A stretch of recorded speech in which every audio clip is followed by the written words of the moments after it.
افغان پیلوټان وایي افغانستان ته ماړوي طالبان مو وژني. هغه افغان پیلوټان چې شاوخوا 3 اونۍ وړاندې طالبان لاسته د مزار شریف له لوېدو وروسته ازبکستان ته پناه وړې د بې سرنوشتۍ په حالت کې ژوند کوي. هغوی ویریږي که چیرې د ازبک چارواکو لخوا افغانستان ته واړول شي نو طالبان به یې ووژني. دوی ته دغه ویره وروسته له هغه زیاته شوه چې د دوی د اوسېدو د کمپ کې ازبک ساتونکي ورته وویل تاسو د تل لپاره دلته نشئ پاتې کېدلی. په دغه کمپ کې میشت یو پیلوټ چې غواړي نوم یې پټ وساتل شي وایي زه 100% دا یقین لرم چې هغوی یعنې طالبان به مو ووژني. هغه چې له رویټر سره تلیفون لارې خبرې کولې ویل په دې کمپ کې موجود افغانان هڅه کوي چې خپل ځان له خلکو پټ وساتي. هغه وایي یو زنداني په شان احساس کوي. په کمپ کې په حرکت باندې محدودیتونه لګول شوي دي.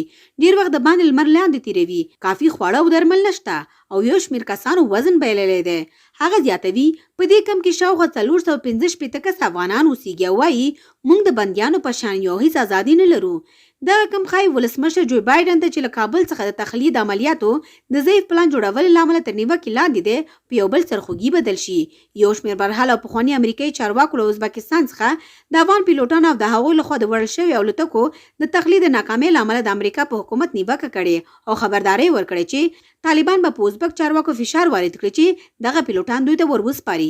د امریکا د بهرنۍ چارو وزارت یو ویاند وویل چې متحده ایالات په دې موضوع باندې له ازبکستان سره همغږي دي او ټینګار یې کړی چې پیلوټان او الوتکې خوندي دي.